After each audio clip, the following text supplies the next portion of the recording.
हम देखते हैं कि एक बहुत बड़ी बिल्डिंग के ऊपर कंस्ट्रक्शन का काम चल रहा है। दो लोग आपस में बात कर रहे हैं, जिसमें से एक काफी फ्रस्ट्रेट है और वो है जॉन, जो कि इस प्रोजेक्ट का बॉस है। कुछ सेकंड बाद जॉन अपनी कार चला रहा होता है और रेडियो पर एक इंटरस्टेलर कॉमेट की न्यूज़ सुन रहा होता है, जो धरती के बहुत करीब से निकलने वाला है। फिर वो एक सबर्बन कॉलोनी में पहुंचता है और एक घर के सामने रुकता है। थोड़ी हेजिटेशन के बाद वो अंदर जाता है। एक रूम में एक औरत ट्रेडमिल पर एक्सरसाइज कर रही होती है। ये है एली, उसकी वाइफ। दोनों के बीच थोड़ी ऑकवर्ड बातचीत होती है उनके बेटे नेथन और उसके बर्थडे पार्टी को लेकर। नेथन घर आता है और अपने डैड को देखकर बहुत एक्साइटेड हो जाता है। वो दोनों उसके रूम में जाते हैं और नेथन ने जो एक ड्राइंग बनाई है उस कॉमेट की, जिसका नाम है क्लार्क, उसके बारे में बात करते हैं। जब वो दोनों बेड पर लेटे होते हैं तब रिवील होता है कि नाथन डायबिटिक है। इसी दौरान जॉन और अली के सेपरेशन के बारे में भी बात होती है। कुछ देर बाद तीनों लिविंग रूम में बैठे होते हैं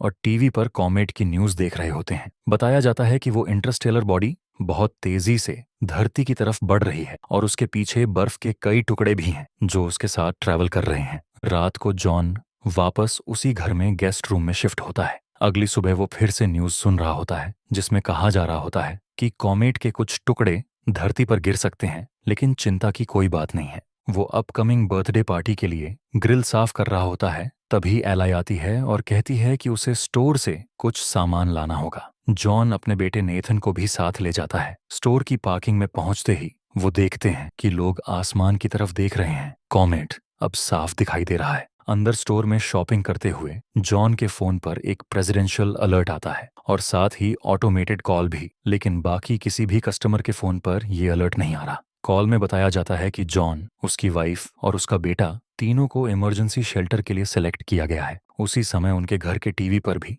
यही अलर्ट आता है, लेकिन एलाई उसे देख नहीं पाती। जॉन तुरंत स्टोर से बाहर निकलता है और अपने बेटे को लेकर कार में बैठ जाता है। घर वापस आते हुए वो देखता है कि मिलिट्री की गाड़ियां और हवाई जहाज दूसरी डायरेक्शन में जा रहे हैं। जब वो घर पहुंचता है, पार्टी के लिए लोग पहले से ही इकट्ठा हो चुके हैं। जॉन किचन में एली से बात करने जाता है और उससे पूछता है कि क्या उसे भी वही अलर्ट मिला। एली उसे टाल देती है, ये सोचकर कि शायद कोई टेस्ट होगा, लेकिन जॉन उसे रास्ते में दिखी मिलिट्री के बारे में बताता है, जिससे वो कॉमेट को लेकर थोड़ा शक करने लगते हैं। फिर दोनों वापस लिविंग रूम में आते हैं, जहां सब लोग न्यूज़ देख रहे होते हैं। सबको लग रहा होता है कि कॉमेट का एक टुकड़ा अटलांटिक ओशन में गिरने वाला है। टीवी स्क्रीन पर उस टुकड़े की इमेज दिखती है, लेकिन किसी को कोई टेंशन नहीं होती। बच्चे काउंटडाउन शुरू कर देते हैं। 3, 2, 1। सब ओशन में स्प्लैश देखने का इंतजार कर रहे होते हैं, लेकिन कुछ नहीं होता। अचानक जमीन थोड़ी कांपती है। एक हल्का सा भूकंप महसूस होता है। जॉन बाहर निकलता है और देखता है कि एक झुंड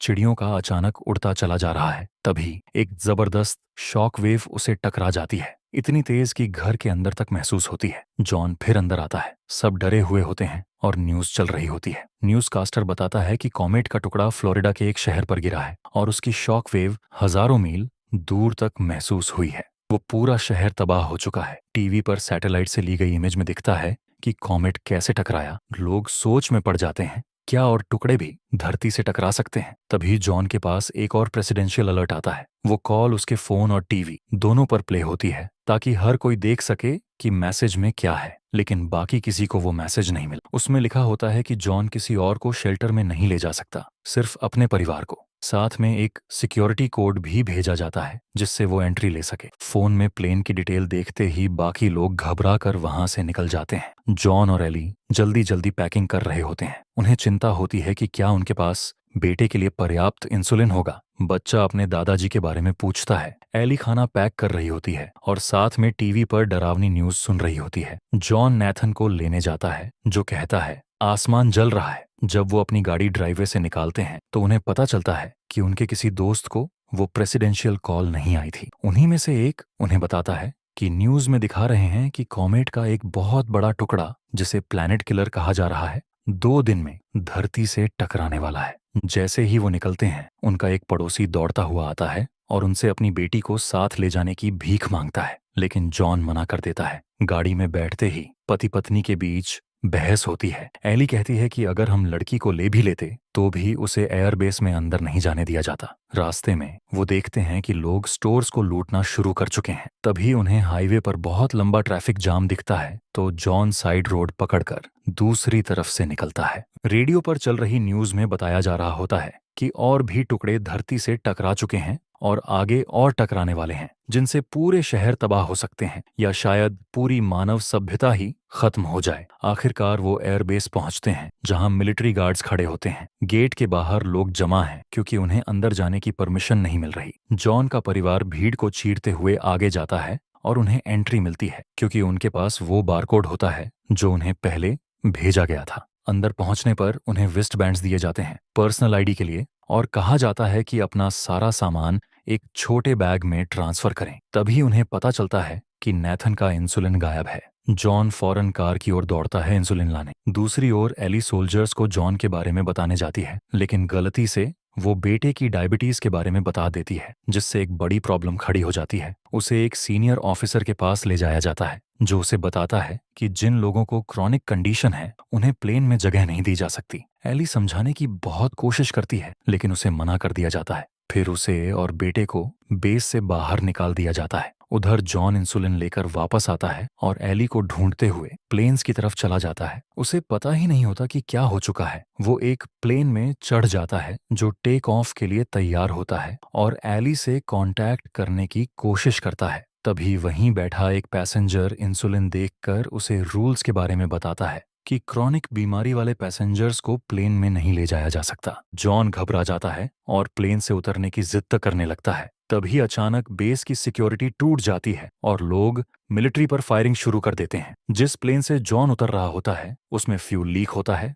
वो सबको जल्दी बाहर निकलने के लिए चिल्लाता है और खुद भी दौड़ पड़ता है। कुछ ही सेकंड में प्लेन में जोरदार धमाका होता है और वो एक चेन रिएक्शन शुरू कर देता है। उधर जॉन को पता चलता है कि उसके परिवार को बेस से निकाल दिया गया है, जबकि एली और नेथन पहले ही कार तक वापस लौट चुके होते हैं। नेथन की हालत बिगड़ रही होती है क्योंकि उसका इंसुलिन लगभग खत्म हो चुका होता है। बेस के बाहर अब भी हंगामा मचा होता है, इसलिए जॉन को कार तक वापस पहुंचने में वक्त लग जाता है। जब वो पहुंचता है तो उसे एली का मैसेज मिलता है, जिसमें लिखा होता है कि वो नेथन को अपने डैड के घर लेकर जा रही है। जॉन फौरन उनके पीछे निकल पड़ता है। रास्ते में एली और नेथन एक फार्मेसी पहुंचते हैं। एली उसका ब्लड शुगर चेक करती है और इंसुलिन ढूंढने अंदर जाती है। तभी अचानक एक गैंग फार्मेसी में घुस आती है और फायरिंग शुरू कर देती है। चारों तरफ लोग मारे जाते हैं। एली और नेथन किसी तरह भागकर बच जाते हैं और कुछ अजनबी लोगों के साथ एक कार में बैठ जाते हैं, जो उन्हें आधे रास्ते तक छोड़ने को तैयार होते हैं। लेकिन थोड़ी ही देर में उस कपल का बर्ताव अजीब हो जाता है और अचानक वो एली को कार से बाहर फेंक देते हैं, उसकी रिस्ट बैंड छीन लेते हैं और नाथन को लेकर गाड़ी लेकर भाग जाते हैं, एली को हाईवे पर अकेला छोड़कर। उधर जॉन किस्मत से एक ट्रक पकड़ने में कामयाब हो जाता है जो नॉर्थ की तरफ जा रहा होता है। ट्रक में उसकी बातचीत होती है कोलिन नाम के एक आदमी से, जो बताता है कि वो लोग कनाडा जा रहे हैं। ड्राइवर को कोई ऐसा जानता है जिसके पास एक प्लेन है और वो लोगों को शेल्टर तक छोड़ रहा है। बताया जाता है कि मिलिट्री ने ग्रीनलैंड में शेल्टर्स बनाए हैं। कोलिन जॉन से कहता है कि वो अपने परिवार को ढूंढे और कनाडा में उनसे मिले ताकि सब मिलकर वहां से प्लेन ले सकें। लेकिन ट्रक में एक और आदमी जॉन की रिस्ट बैंड पर नजर रखे होता है और फिर अचानक उससे रिस्ट बैंड छीनने की मांग करता है। जब जॉन मना करता है तो एक जबरदस्त फाइट शुरू हो जाती है। लड़ाई इतनी तेज होती है कि ट्रक का बैलेंस बिगड़ जाता है और वह घूमते घूमते क्रैश हो जाता है। सब हवा में उछलकर बाहर गिरते हैं। पीछे से आए लोगों की वजह से लड़ाई अभी भी जारी रहती है और आखिरकार जॉन उस आदमी को मार देता है। उसी दौरान कॉलिन की एक क्रैश में मौत हो जाती है। को एक और लिफ्ट मिलती है बेस की तरफ, वहीं जहां उन लोगों ने नाथन को ले जाया था। नाथन अब भी उनके साथ गाड़ी में बैठा होता है। जब वो एयरपोर्ट बेस पर पहले स्टॉप पर पहुंचते हैं और सब अपने अपने रिस्ट बैंड दिखा रहे होते हैं, तभी नाथन एक सोल्जर से कहता है कि ये लोग उसके पेरेंट्स नहीं हैं। फिर सोल्जर उन दोनों को वहीं से हटवा देता है और नाथन को अंदर ले जाता है। थोड़ी देर बाद एली भी वहां पहुंचती है और बेस के एक स्टॉप से दूसरे स्टॉप, एक मेडिकल यूनिट से दूसरी यूनिट तक दौड़ती है, जब तक कि उसे नाथन मिल नहीं जाता। उससे बताया जाता है कि नाथन को इंसुलिन दे दी गई है। एक नर्स एली से कहती है कि वो मिलिट्री ट्रांसपोर्ट अरेंज करेगी, जिससे वो एली को उसके पापा के शहर तक पहुंचा सके, साथ ही नाथन की जरूरत की दवाइयां भी देगी। उधर जॉन एक खाली घर में घुसकर पानी और कुछ खाने की तलाश करता है। फिर वो टीवी ऑन करता है और न्यूज में देखता है कि मेन इम्पैक्ट अब से सिर्फ 24 घंटे दूर है। उसे उसी घर में एक कार की चाबी मिल जाती है और वो कार लेकर सीधा एली के पापा के पास पहुंचता है, जो उस वक्त अपने दोस्तों के साथ कार्ड्स खेल रहे होते हैं। जॉन उनसे एली के बारे में पूछता है, फिर सब पुरानी बातें भूलकर साथ मिलकर उसे और नाथन को ढूंढने निकल पड़ते हैं। इस बीच एली और नाथन एक गैस स्टेशन तक पहुंच चुके होते हैं और वहां से घर पर कॉल करते हैं। जॉन और एली के पापा उन्हें लेने पहुंचते हैं और आखिरकार पूरा परिवार एक बार फिर से एक साथ हो जाता है। सब लोग फिर घर लौटते हैं और जॉन जो शेल्टर्स वाली जानकारी लेकर आया था वो सही साबित होती है। फिर जॉन एली को कनाडा चलने के लिए मनाता है, शायद वहां कोई चांस हो। वो सफर के लिए तैयारी करने लगते हैं, लेकिन एली का पापा उनके साथ जाने के लिए राजी नहीं होता। तभी एक बहुत बड़ा उल्का, कॉमेट का हिस्सा, उनके काफी पास गिरता है और सभी को तुरंत निकलना पड़ता है। जाते जाते एली का पापा जॉन को एक गन देता है और अलविदा कहकर पीछे रुक जाता है। जैसे ही वो गाड़ी में निकलते हैं, जॉन और एली सफर के दौरान एक दूसरे से फिर से जुड़ते हैं और एक दूसरे के साथ रहने का वादा करते हैं। लेकिन रास्ते में एक जगह उन्हें एक रोड ब्लॉकेड मिलता है और तभी चारों तरफ उल्का के टुकड़े गिरने लगते हैं। जॉन कारों की लाइन से बाहर निकलकर तेजी से ड्राइव करता है, लेकिन उल्का के टुकड़े हर तरफ गिर रहे होते हैं। एली पीछे की सीट पर जाकर नाथन को कवर करती है, जबकि जॉन किसी तरह से कोई शेल्टर ढूंढने की कोशिश करता है। वो एक ब्रिज के पास रुकते हैं जहां और लोग भी छिपे हुए होते हैं, लेकिन जॉन एक जलती हुई कार में फंसे आदमी की मदद करने के लिए भाग जाता है। रात होते होते वो फिर सफर शुरू करते हैं और कनाडा की सीमा पार कर लेते हैं। एयरपोर्ट ढूंढते हुए वो रेडियो ऑन करते हैं और सुनते हैं कि अब ज्यादा वक्त नहीं बचा है। उल्का का सबसे बड़ा टुकड़ा जमीन से टकराने वाला है, जो धरती पर मौजूद 75% से ज्यादा जिंदगियों को तबाह कर देगा। तभी उनकी नजर एक प्लेन पर पड़ती है जो उड़ान भर चुका है, और एक और प्लेन है जो बस उड़ने ही वाला है। जॉन उस प्लेन के सामने गाड़ी लगाकर उसे रोक देता है। पायलट पहले मना करता है क्योंकि प्लेन पहले से फुल होता है, लेकिन किसी तरह जॉन और उसका परिवार उसे मना लेते हैं। फ्लाइट के दौरान जॉन को एक सपना आता है, पहले के अच्छे वक्त का। जब उसकी नींद खुलती है तो प्लेन ग्रीनलैंड के पास पहुंच चुका होता है। सब कुछ नॉर्मल लगता है, लेकिन तभी एक बड़ा उल्का पानी में टकराता है और जबरदस्त शॉक वेव प्लेन से टकराती है। दोनों इंजन फेल हो जाते हैं। पायलट प्लेन को हवा में रखने की कोशिश करता है और किसी तरह प्लेन ग्लाइड करके लैंड करता है, लेकिन फिर एक ग्लेशियर से टकरा जाता है। इस टक्कर में दोनों पायलट बुरी तरह फंस जाते हैं और जॉन उन्हें बचा नहीं पाता। फिर जॉन देखता है कि थोड़ी दूर एक मिलिट्री प्लेन लैंड कर रहा है।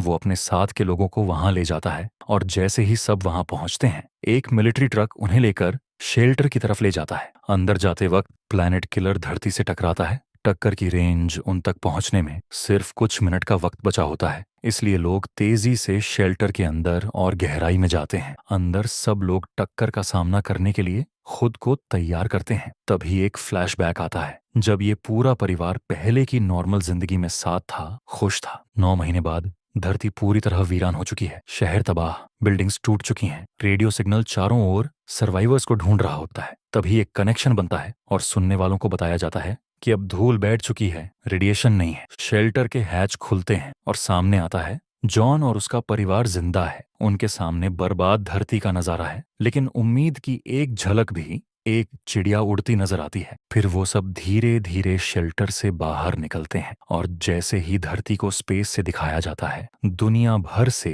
रेडियो सिग्नल सुनाई देते हैं। इंसान अभी भी जिंदा है, धरती पर हर कोने। अगर आपको ये ब्रेकडाउन पसंद आया और आप और भी मूवीज के ट्विस्ट्स, छिपे हुए मतलब और जबरदस्त कहानियों में डूबना चाहते हैं, तो चैनल को सब्सक्राइब जरूर करें। नोटिफिकेशन बेल दबाना मत भूलिए ताकि कोई भी नया वीडियो आपसे मिस ना हो। हम कवर करते हैं सब कुछ, माइंड बेंडिंग थ्रिलर से लेकर दिल छू लेने वाले ड्रामास तक। अगर आपको ये वीडियो एक्साइटिंग या एंटरटेनिंग लगा हो तो एक लाइक ज़रूर करें। इससे चैनल को बढ़ने में बहुत मदद मिलती है और हम ज़्यादा से ज़्यादा मूवी लवर्स तक पहुंच पाते हैं। आपके पास कोई थॉट्स या थीरीज हैं तो नीचे कमेंट्स में ज़रूर शेयर करें। देखने के लिए बहुत बहुत धन्यवाद। मिलते हैं अगले वीडियो में।